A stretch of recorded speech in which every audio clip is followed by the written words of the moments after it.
And we're live. Hey guys, this is Corey Sachs again, coming to you with another Project Forward interview. Today we have Alex Sosa, and glad to have you, man. Welcome. Hello, Corey. Glad to be here. Well, tell us about yourself. What what's your background? I have a lot to say. I've done so much in my life. Don't know where to start. In 30 minutes or less, tell us your background. Yeah, okay. Well, let's start. I was born in New York City. Uh, Poor family. My very young life never had anything. If you can talk about poor people, I was there. And my parents were just regular working people. Did what they could to keep the family together. At least they had good values. And there's not much to say. My upbringing was not the easiest when I was a very small child. So now, as a teenager, they moved to the Bronx. It's even worse there. Now you have gangs and violence. Wow. So, from my 11-year-old to about my 16-year-old, that's all I saw every day was violence. Not the best atmosphere to be in. So, from there, luckily, I went to a decent school, Brooklyn Tech. Got a good education, joined the military. I was in the Air Force for 6 years. And there I became an aircraft mechanic, got interested in aircrafts. And I was hoping to be a pilot one day, but my vision got in the way. So Mm. therefore, couldn't make that route. I went into the maintenance field. While working at the Air Force, I saw online one of these late night shows. What was his name? Guy with white hair. Can't remember his name, but anyway, um, Carlton Sheets. I don't know if Okay. you ever saw him. Late No. night guy. Buy my course. You too can do real estate. Oh, okay. So I bought his course. Thumbed through everything. Thought I knew it all. I learned what a contract is, what a house is, what a lawyer is. You learned all the terms and all the basics, but never did anything with it. So at that time, my girl at the time said, "Hey, you spent all this money on this course. Either use it or throw it away." Thank goodness, because on that prompt, I started doing what it says in there, which is network with other people who are actually in the business. Uh, Learn from experienced people instead of just reading it in a book. And that's what I started doing. After I started networking, about 1 year later, I landed my first property. It was highly leveraged, but it was leaving me, I think it was 800 to 1,000 a month. And we're talking back in the Yeah, that's really good. late 70s, late 70s. Even if it was 10 years ago, it's good. No, and it's Yeah. highly leveraged. So it was owner financing, borrowed for the down payment, did whatever I had to out of pocket. I actually took, I think I took like $2,000 out of my own pocket to get a three-family house at Wow. the time. So I was like, holy moly. This was in New York or This was in New Jersey. New So Jersey? then I moved to New Jersey. Okay. So basically, the military helped me out a lot. Then I worked in the telephone company for a bunch of years. And that's when I started dabbling in real estate. So I bought my first house at about age 20. Uh, from age 20, I said, okay, let's see if I can do this again. I went and I bought a second property using the methods that I learned in that course. So, by the way, there's a million naysayers. Everyone will run into naysayers. Oh, that's not going to work. You're never going to That's a make it. You're going scam. to get That's broke. a scam. Exactly. You guys a scam. Yeah. So, had I followed the crowd and listened to them when they said, you can't do it, it can't be done, it's impossible, you're wasting your time, I never would have done a thing. But Okay. luckily, I was able to set everybody aside, follow the path. And as my girl told me at the time, she said, hey, if it works, it works. If it doesn't, you learned a lesson. Hmm. Well, thank goodness I made it work. It wasn't easy, but I made it work. So now, at about age 22, I have two houses under my belt. They're rentals. So it's the day to day rental, yeah, as they say, toilets, sinks, complaints. But at least you're getting money every month, so it makes it a little worthwhile. Right? So at the time, I was working at the telephone company, making whatever I was making at the time. And I started thinking to myself, how much money would it take to replace my income from the telephone company? And I calculated, I said, if I get the right two properties and I make whatever it was, say it was 3,000 a month at that time. And I said, that'll replace my job. I don't have to work.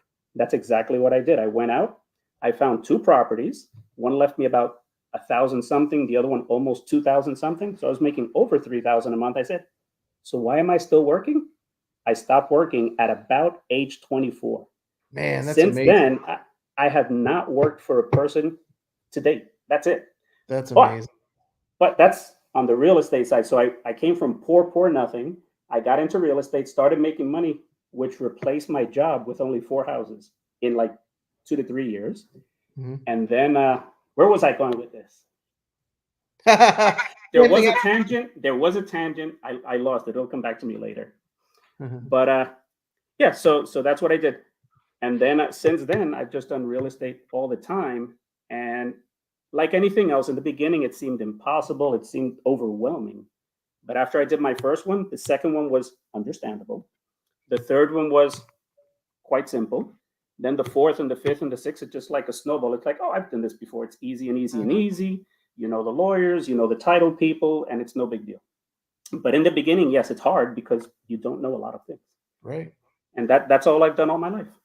I've been a real estate investor. So, like I said, if you name it, I've probably done it, except for I've never done a sub two and I've never done a wrap. But everything else I've done, I've bought with my own money. I've bought with hard money. I've done fix and flip, long term rentals, Did you wholesale. pardon me for interrupting. Yeah, Did you know about creative finance or sub I two and that stuff? I did, but what happened was since I sort of fell into a niche, so I found the right hard money people at the time and the right lenders at the time. So I was like, well, I already know how to do it this way. And I just stuck with that. I didn't expand beyond what I was doing. Yeah, change is hard. So Yep. so I stayed, I guess that's the hard way to make money, but that's what I stuck with, and that's what I've done basically all Yeah. my life. So now, fast forward a lot, I told myself last year, hey, I think I'm going to retire. So I started selling off everything. I sold my last investment property December of 2022, just a couple of months ago. And at that point, I told myself, okay, now I should look for some passive investments. So I stopped killing myself physically. Let's see what's out there. I checked everything under the sun: stocks, crypto, this opportunity, that opportunity. I don't know how many opportunities I looked at. And everything will make you some money, not a lot, but it takes a lot of work. And it kept directing me right back to real estate. Hmm. So I said, you know what? This can't be the only game in town. Let me check again. Search, right back to real estate. So here I am again. I guess I'm going to do real estate again. Yeah. That's why. That's why we're talking. Then are you? I'm skipping down to a Oh, question here. please go through your questions. I just gave you a quick Yeah, synopsis. no, that was great. Yeah, So, yeah. I guess my question is are you going to be a buyer of real estate, or are you going to be in the like Gator lending, Gator? Put it Uh, this way: I joined Gator Lending because it seemed very interesting, and I figured it might be a way of doing passive income without physically killing myself. I'm right. older in age right now, and but I'm open to opportunity in anything. Hmm. And my philosophy is, if it's profitable, talk to me about it. That's it. Yeah, that's great. Yeah. Now, before I joined Pace's group, I actually, another opportunity I got into is another mentorship program, has to do with tax deeds. So there's tax liens, tax deeds, Hmm. and this is something that 90+% of all real estate investors would love to do, but only 5% do it. Why? It's a field that's so difficult because every single state has different rules. Every Hmm. single state has different forms. So unless you're in the know as to wherever you're looking, what are the details there, you're going to get in some sort of trouble quick. So I'm with a mentorship group. This is all they do. And depending what state you're in, they've been through it. They already know all the ups and downs, what works, what doesn't, what's legal, what's not. And so I was starting that when I met the Gator Group people. So in a way, I'm doing two things right now. I'm doing the Gator and I'm doing the tax deed. So let's see which one takes off first. Right. That's good. That's Yep, awesome. yep, That's yep. awesome. Oh, I'm Yeah. sorry. And in the tax deed world, the plus side there is, you know how wholesalers try to find a house. Let's scenario $100,000 house. They Hmm. try to pick it up at 60 cents on the dollar, 70 cents on the dollar, sell it for a little more, and make a little profit. Sure. Under a tax deed, I would be picking up properties at 20 to 30 cents on the dollar. Right. Is there room for profit there or what? A little bit of room. Yeah, There's a yeah, bit of like 70%. Yeah. Yep. So, do you recommend that that mentorship or? Yes and no. All I'm saying is it is a lot of work. That's why majority of people stay away from it because it's so intensive. Okay. But I figure it's worth it. Yeah. Put it What's this way. I put it this way. I sold my houses. I have the time, so let's if go for it. someone's interested, do you have a link or something like that, like an Oh yeah, affiliate? yeah, yeah, yeah. By all means. Can we drop that in the comments? Can you Uh, type it in there? You I see that in the bottom right? I can tell you it's tax sales support. Tax sale support. Salessupport.com. They have a website. Huh? They have a lot of free information. They have seminars they hold every so often, and you can go into their advanced mentorship, which is what I do. Okay, cool. Awesome. Awesome. Yeah. Actually, that turned out to be my next question. It was what got you interested in creative finance? So you basically got us So, there. well, creative finance is how I started. I mean, the Yeah. very first house I did was creative finance. Yeah. I tried to do a no money down, and it worked out to like 95% no money down. Yeah. So it was That's owner finance, better said. yeah, that's So yeah, I fantastic. started with creative real estate based on what I learned in a book many, many moons ago. Hmm. So when people say can't be done, it can. It's not All right. easy, but it can. Right. Yeah, absolutely. Yep. Actually, I'm starting to learn more and more the older I get is the more things people tell you, oh, you're never going to do that, or you can't, or that's never going to happen. That's when you should be like, maybe I should, because everybody else is getting that same vibe. And so, Yes. And it this keeps them big away. opportunity open for me. Right. But then if you start listening, so who is this person giving me this advice? Have they done it? Right. Do they have Exactly. experience in the field? If Exactly. not, how good are those words? They're Right. not. Exactly. You know? Yep. Yep. So then what's your 1 year goal getting back into My this? 1 year goal is just to get something done again. I mean, I stopped everything. So Mhm. technically I'm retired. But Yep. my 1 year goal is let's see which one I pick up first, the tax deed or the gator or both, Mhm. and see what I'm more comfortable with without killing myself. How's that? Yep. Yeah, that sounds great. That sounds Yep. great. Let's see. This question um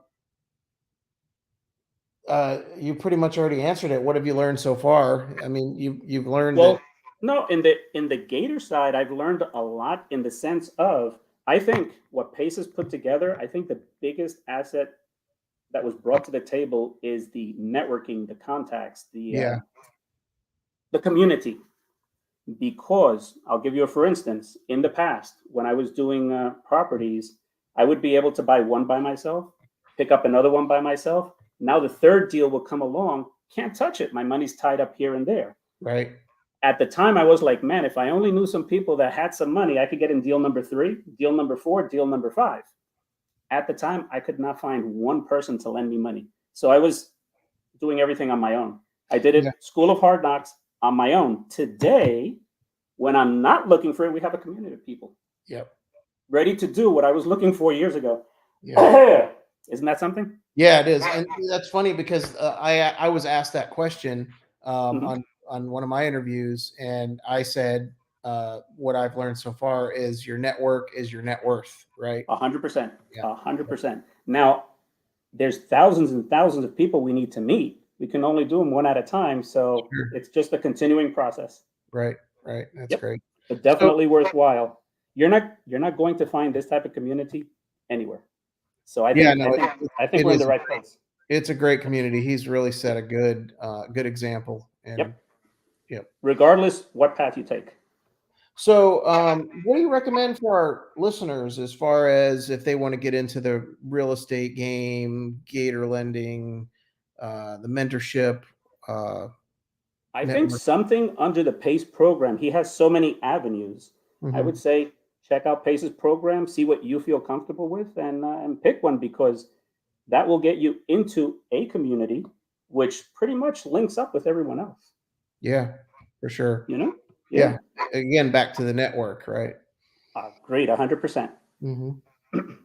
So, do you have a buy box? What are you looking for right now? To if somebody Uh, sees, like, yeah, as far as a buy box, I think sometimes a buy box may limit you or restrict you, or better said, if you tell someone, look, I'm looking for this type of property, but something out of your buy box comes along, they won't present it to you because it's not in your buy box. Right. That makes So, sense. so I prefer to just say, hey, if it's profitable, send it to me. You never know. I'll take a Right. look at it.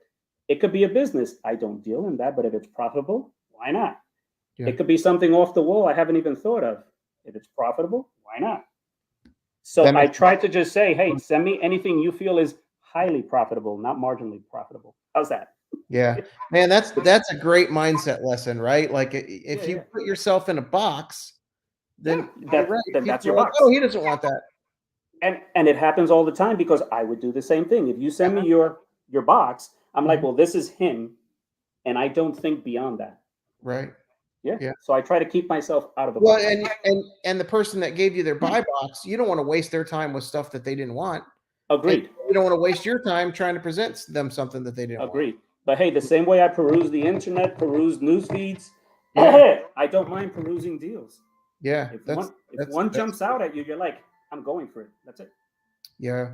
I think that like probably mostly like new wholesalers, but I think a lot of wholesalers don't understand the like investors want a deal that's going to make money. You, Yeah, you know what I mean? Like that's if they it. don't, but I don't think they see that side. Because I No, come across a lot of deals and I'm like, you know, okay, after all the expenses, where is the cash flow? There's nothing. they're just looking at, I'm buying it here, I'm selling it for a little more, I'm making a little profit. They're not thinking of the end buyer. The end buyer, yeah. They're Obviously, it thinking opens about up themselves. end Yeah. buyers a lot more if they made it to where it was Put it profitable. this way, in my case, the bigger the spread, the more the interest I have. Yeah. And like I said, in the past, when I would look for deals, most wholesalers would be buying them at 60, 70 cents on the dollar. I would be buying it at 30, 40 cents at the dollar. Yeah, that's Then fair. fixing them. And after they're fully fixed, now I'm at about 60, 70% on the dollar. There's still plenty of room for profit. Mhm. Do you think, this is just a question on the fly that I came up with because you said Yeah, you yeah, did a lot of fix and flips. yeah. Do you think that, I mean, how did the economy and the price of materials and stuff like that affect the whole fix and flip Today, model? Yeah, today, today, everything obviously is much more expensive. yeah. I don't think the pricing kills a deal. What really is difficult in today's market is finding quality people to work with. Mm, Whether it's a contractor, whether it's a partner, it's so hard to find good people. Everybody will promise you the world and deliver minimum. yeah, And that's why in the past I did partner up a few times, but I was doing 60 to 70% of everything. And I'm like, okay, so I'm doing 60 to 70% of everything and splitting 50-50. I think I'd rather do it myself.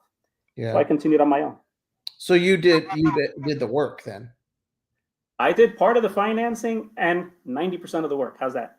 But Okay. then I'm splitting 50-50 with somebody, Yeah, yeah, you right. know? So it's Yep. like something's wrong with this equation. All right. I think we covered it all, man. How can people get in touch with you if they have a deal they want to send you that makes money, No or way. need help or want to partner up? You know what? I mean, I'm on Facebook, Abel Sorge on Facebook. Also have if I can find it. Darn, can't find my banner. Don't know where I have it. I'm new to this thing. But Yeah. my email, I'll just say it just in case. Recon4@gmail.com. That's RECO, N as in Nancy, N as in Nancy again, the number 4 @gmail.com. All right. I put it in the chat. Is that correct?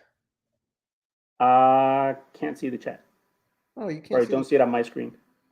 Okay. RECONN4 @gmail.com. That's me, the number 4, right? The number 4, Not the word. not the word. Okay, that's We it. got it. All right. All right. Anything else you want to say? No, I think that's it. Thank you very much for taking the time. Yeah. Thank you, Alex. Thanks for being here. Appreciate it.